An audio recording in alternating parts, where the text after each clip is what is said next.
back to the channel. Welcome to how and what I pack for a motorbike tour. I've got a tour coming up. If you've seen my previous video explaining all about where I'm going to, prepping the bike here, my Speedmaster, for the tour. So I'm off to Portugal, northern Portugal specifically, in a place called the Douro Valley. Wine country. It's just meant to be stunning area. One of the best motorbiking roads in the world apparently, so that's going to be really interesting. But yeah, quick video today, a sort of how and what I pack on my motorbike for the tour. As you can see behind me, it is pretty much packed to the rim, my Speedmaster. It's not really built for massive long tours, but this is where it's interesting. I've got my tent behind. I've obviously got all sorts of filming equipment because I'll be vlogging the trip along the way. Various GoPros, navigational equipment, obviously clothes. So I'm just going to go over of how I pack it onto the bike and lock it down and make it practical for touring on your motorbike. Quite a lot of stuff to pack onto the bike. And being the Speedmaster, as I said, it's not really built for long touring and carrying loads of luggage. One of the main things is I don't have any locking luggage on the bike. So let's just go over. I'll show you what I'm going to pack, like where I put it, and then actually I'm going to show you how I'm going to lock it onto the bike as well, which will be really good. So let's run over, starting from the front, what I've got on the bike. Come over here, camera person. Yeah, so starting at the front, what have I got? In the background here, that's my tent, by the way. That's a different story, we'll come on to that in a second. This is it's like a GoPro holder, so I put my GoPro camera in here. And this is actually really good because it can bend in different directions. So if I want to get a different angle with my camera, I can bend this sort of unit here and it gets a really nice, really good shot. So that stays on there. I've got my little tank bag here, which funnily enough is not meant for motorbikes, it's actually meant for pedal bikes, but it's really good. It just fits on the Speedmaster so well, and I can fit my phone, various bits like sort of a small map, sunglasses, etc. in there, so that's really useful. Moving on to the tank bag, I've got a Trip Machine tank bag here, which has served me really well so far. I've done the Alps and all the way through the Pyrenees before as well with that tank bag, and that's just really useful to have a tank bag there for, again, whatever, maps, sunglasses, passport, things that you can get to really quickly and easily to hand. That's pretty much it on the front of the bike. It's not loads, but it is loaded up for a Speedmaster. Right, so coming onto the back of the bike. Whoa, bend down here. On top here I've got can actually take it off, might be better. Got a Gull bag here, it's 50 litre Gull Dry Bag. It does actually have a pretty old bag, it's got a little rip in the bottom, so it's not 100% waterproof, but it is fairly waterproof. If it rains, then that's going to keep the majority of the things that live in this bag dry. Going in this bag, I keep my tent, basically all of my camping equipment, and a small toolbox, just really basic tools, so screwdriver, very basic tools, and that will be strapped onto the back of the bike. Yeah, so strapping it onto the back, I just lay it across the pillion seat here, sideways, and then I've actually got these really good little straps. They just loop around the handrail here, and then it's just a buckle like this, and then if I come around to the other side at a sort of like a cross diagonal angle, I put the bit that it attaches to here, and that is wrapped around, don't know if you can see that, might be too dark. That's wrapped around the luggage rack rail bit here, and then that will stretch over and clamp the bag onto the seat there, and I've got another one this side as well, so that'll cross over that way. I'll demonstrate that in a bit because that will have all of the tent gear in, which I'll need to pack down the tent, and I'll show you how well it fits onto the bike. Yeah, that's the dry bag on the pillion. I'll show you how that fits in a minute. But then I've also got the two standard, it comes from Triumph, they're optional extras, but they're Triumph, standard parts made by Triumph, and they fit either side. So there's two panniers, they're really nice, it's really nice leather quality panniers. They're pretty small capacity literage inside, I can't exactly remember, I think it's only about 14 litres each, so it's not a lot of room considering I'm carrying camera equipment, lots of clothing, towels, it's not that much room. But I do manage it. I'll show you what I've got in here. The main problem with these panniers is they're not lockable. It's literally just a latch and you can open it, no locks at all. In these luggage, because they're not lockable, that is a bit of a problem because of all of the stuff I'm carrying around. Don't want to leave it unlocked, so if I stop and you want to go for a walk or you want to get a coffee, that is a bit of a problem. In here at the moment, for example, I have a drone, which is not a cheap bit of equipment.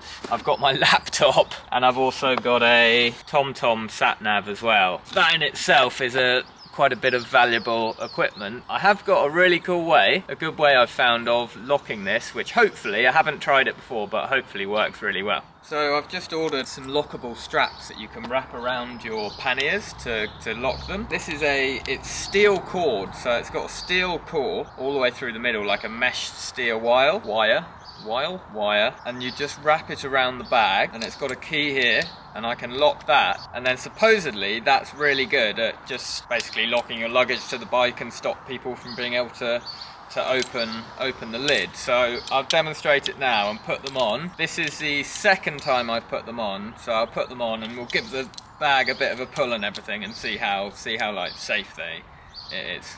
Just unstrap it. It really is simple. It's just this bit here, which is the locking mechanism, and then it's one braided loop. And what I'm going to do is wrap it around the bike through the metal luggage rack, which is attached to the bike, so you won't be able to get it off. And then basically, they're really simple. It's a really good piece of kit, I think. Feed it through. Pretty self-explanatory when you got it. Now when it's on the bag, when it's actually closed and locked, I can just give it a tug to tighten it.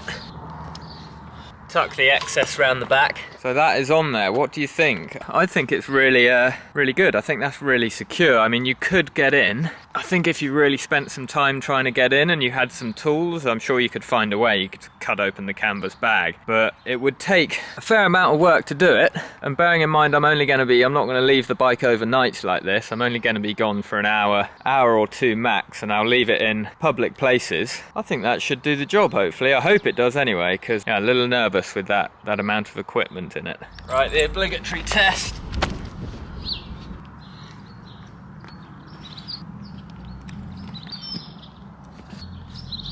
I would actually really struggle to get something out of there. Really hope they work. That's basically going to be my security for the luggage for the trip.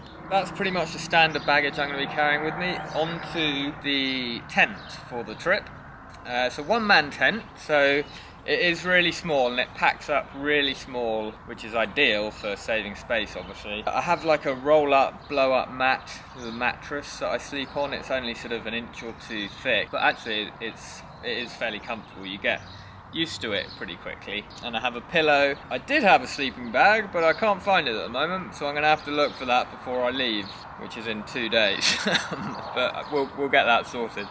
But I'll show you now around the tent in my palace of a tent. I'll show you the setup, and then we'll pack it up, put it in the dry bag, and we'll fully load the bike as if what it's going to be like when I'm on tour. Alright, so here is the palace. Nice small one-man tent. And then I'll show you indoors, show you into my crib, as they call it. So, it's, get the zip. Yeah, it's pretty Spartan living. That is it. I've got my pillow at the back there, and then the blow-up mattress. It's really, really thin, but it's weird. It does work. It sort of spreads your weight around, I think, which works really well. Excuse the camera angle. This is the only way I could think of filming it. We're in the tent. This is basically where my head will go, where the pillow was.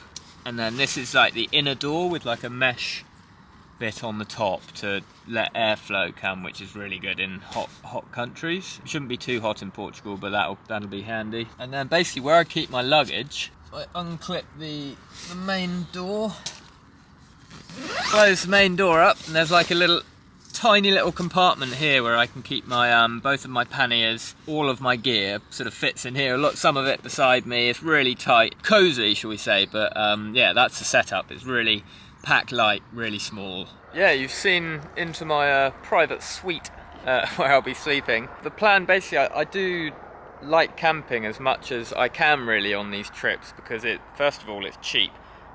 Which helps save money because these trips aren't the cheapest. But yeah, I think realistically I'll be possibly camping one night and then a budget hotel the other night, mainly due to charging facilities, to be honest. I've got so much gear, so much filming equipment, GoPros, camera, drone, as you've seen. I have a laptop. That takes a lot of charging. I think I'll be sort of one night camping, one night in a budget hotel realistically.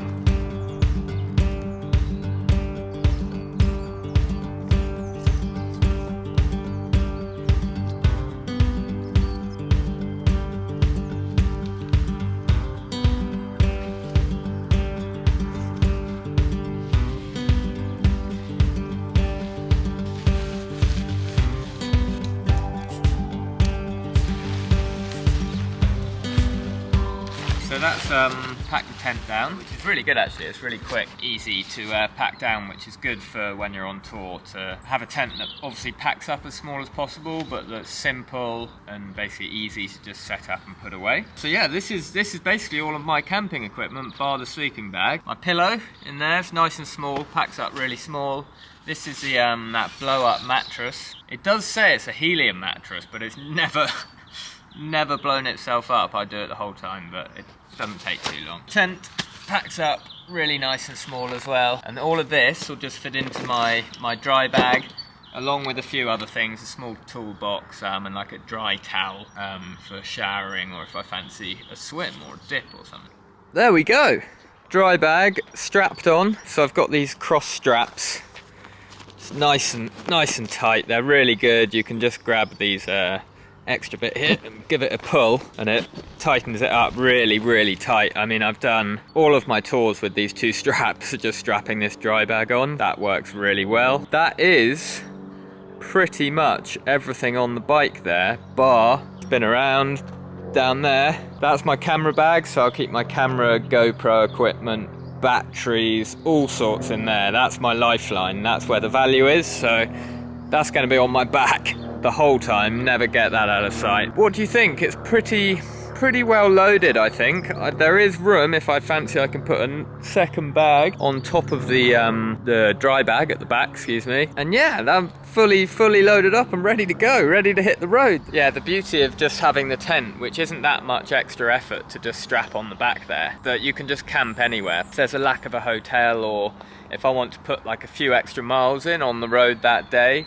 I don't have to worry about pre-booking a hotel, or sometimes you have to book campsites, but generally they'll let you in. If it's just a small tent, you can just pitch up and just sleep anywhere pretty much, as long as it's legal. So yeah, that's a real bonus of having the tent on the back. The security wise, now I don't have a lock for the tent bag on the back, so I'm a little bit concerned about that. My camera bag I'll have on me at all times, but the tent I don't have a lock. I'm going to try and figure something out with these new straps I've got. I've got two of them, so we'll try and take a look at that. But yeah, mega excited.